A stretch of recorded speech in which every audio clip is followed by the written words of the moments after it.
When you're done checking the lights on the outside, they're going to climb into the passenger side. The vehicle's going to be off. As soon as they get in and put their seatbelt on, you're going to tell them, I'm ready to do my in-cab inspection. Do you mind if I perform a safe start? They're going to tell you, no, sir, I do not mind. Go ahead.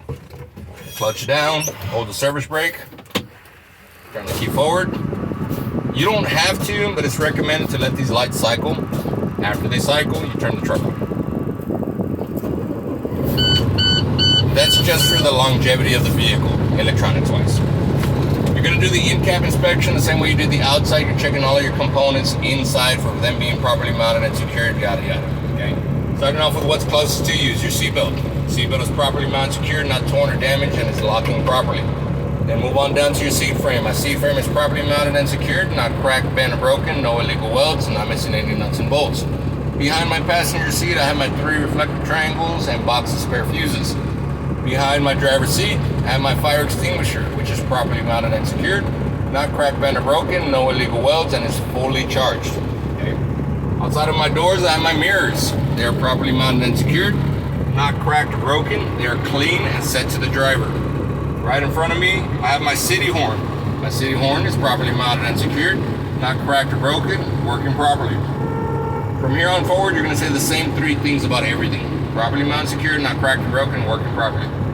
My highway horn is properly mounted and secured, not cracked or broken, working properly.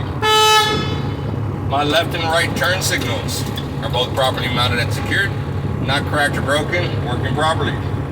My hazard lights are properly mounted and secured, not cracked or broken, working properly.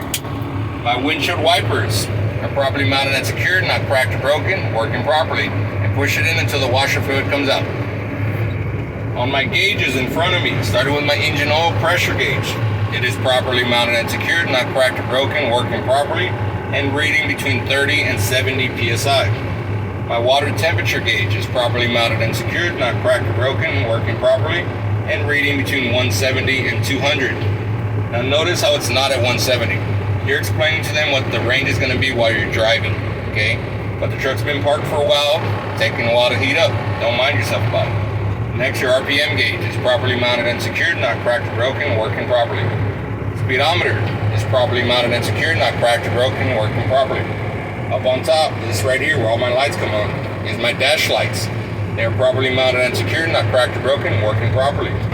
My battery volt gauge is properly mounted and secured, not cracked or broken, working properly, and reading between 12 and 14 volts.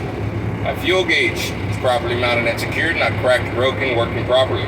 My primary and secondary air gauges are both properly mounted and secured, not cracked or broken, working properly, and reading between 110 and 120 psi. Over here I have my heater and my defroster. Turn both of those to the right. They're both properly mounted and secured, not cracked or broken, working properly. Give it a second to kick on. Extend your hand over.